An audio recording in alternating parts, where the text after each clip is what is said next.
I just got back from Japan a few months ago, and oh my god, the way that my heart still longs for it and longs to go back it's wild. And if you've been to Japan, then you know exactly what I'm talking about. You literally just cannot get enough of that place. And lucky for us, right now, it's actually super cheap to travel to Japan because the currency compared to the US dollar is much weaker. So you definitely get a lot more bang for your buck. Your money goes a long way while you're there. But in this video, I wanted to talk about some money saving travel type tips and also just some non-money type related travel tips as well. So if you are planning on going to Japan sometime soon, if you're not thinking about it, then just do it. You will never regret it. Best decision of your life. But if you are planning on going, then I hope you find these tips helpful. So let's go ahead and get right into it. So tip number 1, cash is actually still widely used in Japan. So make sure to buy some Japanese yen before you leave. The best way to do it that I have found is to just order it from your bank, and you can do this online. I know Chase does it, I know Bank of America does it, Wells Fargo does it as well, but just go to your online portal and just order the currency that way, and then you can go to your physical closest branch and just go pick up the cash. This way you don't have to worry about going to ATMs or racking up transaction fees or anything like that, or withdrawal fees while you're there. And you also don't have to think about like, oh shoot, I'm out of cash, I need to go get some. We need to find a place. You just get your cash in advance. And also getting your currency in advance from your home bank also ensures that you get the best conversion rate. As you know, when you're abroad and if you use ATMs, they may jack up the rate a lot. So this is your best bet and you will get the best rate as well. I have heard that if you use the ATMs at the airport and at some 7-Elevens, you won't get a crazy fee or like an inflated currency rate. But I haven't done this myself, so I can't tell you firsthand, but that's just what I have heard from watching other videos or reading online blogs and stuff. So you can also try that out as well. But leave me a comment below if you have any experience with that. So it would be helpful to everyone. Okay, the second tip that I have is to pick up snacks and water and even meals at places like 7-Eleven and Lawson's out in Japan. They have microwaves, toasters, free boiling hot water for ramen. They are extremely meticulous about their expiration dates. So everything, the food is actually really fresh and really delicious at these convenience stores. And it's super, super affordable, super cheap. Maybe to offset some of that flight cost or the accommodation cost that you may have had to pay for to get over there. So this is a great money saving tip, is to just get like a meal or snacks and water from a convenience store, because it'll save you a ton of money and you'll be getting good quality, for the most part, healthy food. You can also get bento boxes from most restaurants, grocery stores, as well as sushi restaurants or those little sushi pop-up stores. And also they will be half off in the evening. So post that rush hour time, if you go a little after that, you can actually get these bento boxes for half off or heavily discounted, because again, they care so much about quality and freshness of the food there that they want to get rid of that food before the expiration date and get rid of it while it's still fresh. So they will heavily discount these amazingly delicious bento boxes. So you can pick one of those up and have that for a meal for dinner in the evening.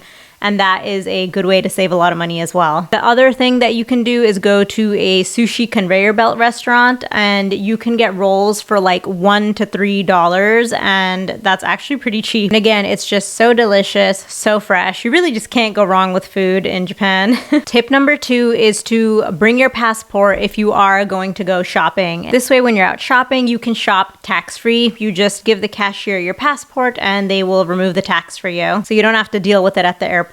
Also, when you are out shopping, make sure to always pay in the local currency, especially when you insert your credit card there into that little machine and it asks you if you want to pay in USD or, in this example, Japanese yen.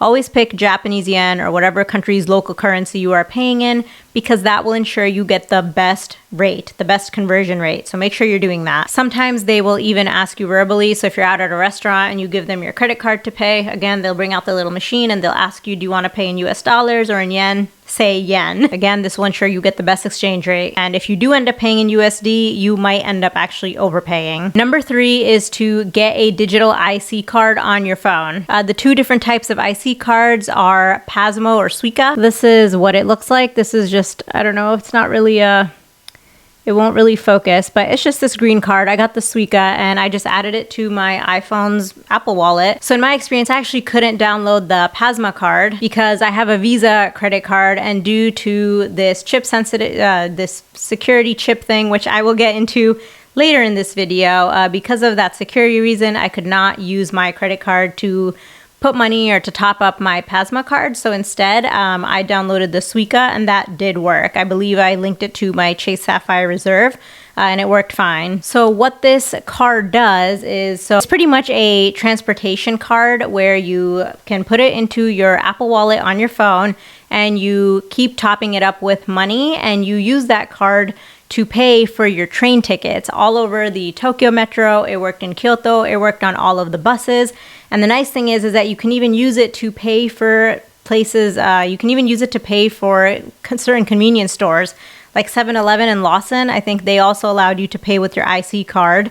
And then some restaurants that don't accept cash will actually, or some restaurants that won't accept credit cards but accept cash only, will actually let you pay using your IC card. So if you just have this on your phone downloaded, it's so easy. And in terms of using the subway or the metro, there's this little card reader, and you literally just stick your phone onto the card reader, and within like 1 second, the thing opens up and you can just go through. This way you don't have to spend time at the metro station getting a ticket every single time you want to ride the train, or having like a physical card and having to keep topping that up. No, this is just in your wallet on your phone, and you just keep topping it up with Apple Pay, and it's just so easy. So make sure that you download that on your phone. The card lists all of your transactions, so you can see all your activity and how much the different train rides cost, and you know, all that. Number 4, castles, shrines, and temples are all usually free to go to and visit. So if you don't want to spend any money, or you kind of want to allocate your money differently, you can usually just walk right into these places, as just take your photos and be done with it and be on your way. But I just wanted to mention that most of these places are free, so you can definitely hit them up. It's a quick and easy and beautiful thing to do. Obviously, unless you want to book a tour and have a guided tour at those places, you can just be on your way. Number 5, this is like, I wish I had known this before, but I figured it out while doing my research and planning the trip. But number 5 is to book your Japan Shinkansen or bullet train tickets through Klook.com. Now, this is a lifesaver, because if you go to other websites, like the popular one is SmartX, or just other websites trying to buy Shinkansen train tickets, sitting here in the US, it's very difficult. And the reason this is because of something called 3D Secure, or 3DS. 3DS is a credit card technology that helps verify the authenticity of online transactions. It checks for several factors to authenticate a purchase, such as the user's location, history purchase on that card, or whether or not the personal data provided for that transaction matches whatever is on the bank's records. So basically, it's a way to reduce fraud. The problem is that not all American credit cards have adopted this 3DS technology, nor have they made it mandatory for transactions. However, many Japanese websites have made the 3DS technology mandatory for if you are trying to transact or buy something on their website. So you may run into this issue while trying to use your American credit cards when trying to buy a Shinkansen ticket. This happened with Chase. Chase does not have it, so I could not book it. I have heard that American Express and Discover cards do have the 3DS technology, and that people have had luck using those cards to book their tickets. So again, if you're one of these people, let me know in the comments below. I would love to hear about it, so I know for next time. Anyway, if you run into these issues, worry not. Just go to Klook.com, and I'll leave the link down below in the description, and you can book your Shinkansen tickets this way. They have options for all the different routes. You just put it in and your dates, and you'll check it. Just check it out and you'll see what I'm saying. But very easy, and the prices aren't inflated either. It's pretty much the same prices that you would pay anyway for them. So honestly, it's a win-win situation, and it's super easy. As soon as you book your tickets online on Klook, they send you an email and they give you all of the directions for how to actually pick up the physical ticket. So all you have to do is, once you get to the train station in Japan that you're leaving from, you go to one of the machines, the ticket machines, or you can go to the ticket counter and you can just pick up your tickets that way and then use that to be on your way. It's super easy, and the instructions are all laid out in the email. And I know a lot of people say that in Japan you can just show up to the train station and book purchase your tickets at the machine or the ticket counter the day of. And yes, you can totally do that, but for me, I feel like it's not worth the risk, especially if you're traveling with a lot of people or a family or with young kids, you just don't want to risk that, because sometimes you can get space on the train, but then you either will not be able to sit together, you'll get separate seats, whatever's available, or you'll have to just stand. So if you're going from like Tokyo to Kyoto, for example, you'll be standing for 2.5 hours. So I just feel like it's not really worth it. It's so easy to just book it online in advance. So just do it. Save yourself the headache so you won't have to worry about it when you get there. You already got your tickets and you can just focus on enjoying. Okay, number 6, moving on to some non-money related tips. Number 6 is to make sure that you have the Google app downloaded on your phone. And this is because you're going to use the Google Lens to translate quite often. A lot of things are not written in English. Besides transportation, they are very good about that, having things written and signs written in Japanese and English. So that's not really difficult. But I'm talking about like when you go shopping and you're trying to buy your Japanese beauty products, everything is written in Japan. Obviously, naturally, you're in Japan. Or if you're going to some more local restaurants, everything is written in Japanese. So I use this tool so much, I cannot even tell you. And it was so helpful to just hold the phone over the product or the menu, and it's just translated into English right then and there. Very easy, very necessary. So just make sure you have that downloaded on your phone. It will be a lifesaver. Tip number 7 is to use the Maps app on your Apple phone or use Google Maps. Both are pretty good when it comes to the transportation. But use them to map your way through the metro or just for navigation in general. I found them both to be so accurate. It will tell you literally how to get to the nearest train station and which line you need to take. It tells you the timetable for the next scheduled train. Excuse me. And I found it to be very accurate as well, like to the T. And then it'll even tell you which exit to take on your way out of the train station. Very detailed, very accurate.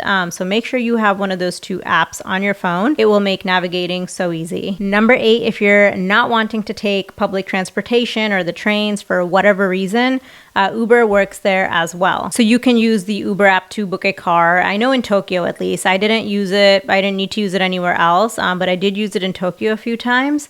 So they don't actually have Uber over there, but what it does is through the Uber app, they will call you a private taxi. And the prices are still very good. It's not inflated at all. It's very comparable to what you would pay for an Uber here if you were going from point A to point B. So it's not really that much more expensive or anything, but it literally works just as Uber. You wouldn't even notice the difference, but it's just a local black taxi instead. But very efficient, very reasonable. Would highly recommend. I used it a few times to go to this onsen hot spring spa that opened up in Tokyo, which I highly, highly recommend. It was like a top highlight for me when I was there.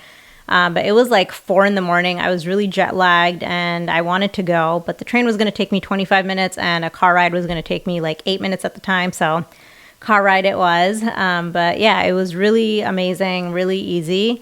And it was such a vibe seeing the sunrise in Tokyo as I was driving over the river in that car. It was a good time. So highly recommend that you use Uber if you need to. Otherwise, the transportation system is just top notch. Tip number 9 is to ask the hotel concierge to make reservations for you, whether it be at a restaurant if you can't book it online, or if you're looking to book a service at like a spa or something like that. Your hotel concierge will be more than happy to do this for you, and that way it will prevent any language barrier issues from happening if you were to call them yourself. This is just a much easier way, and they are always willing to help with that. Tip number 10 is to carry an empty shopping bag or like a disposable bag. And this is because you will need to throw your trash in it while you're out and about in Japan. You'll notice that in Japan, there are barely any trash cans around. And this is because there was an incident back in 1995 where on the Tokyo Metro, there was an attack. And people were using the trash cans as a place to store explosives, so it was very dangerous.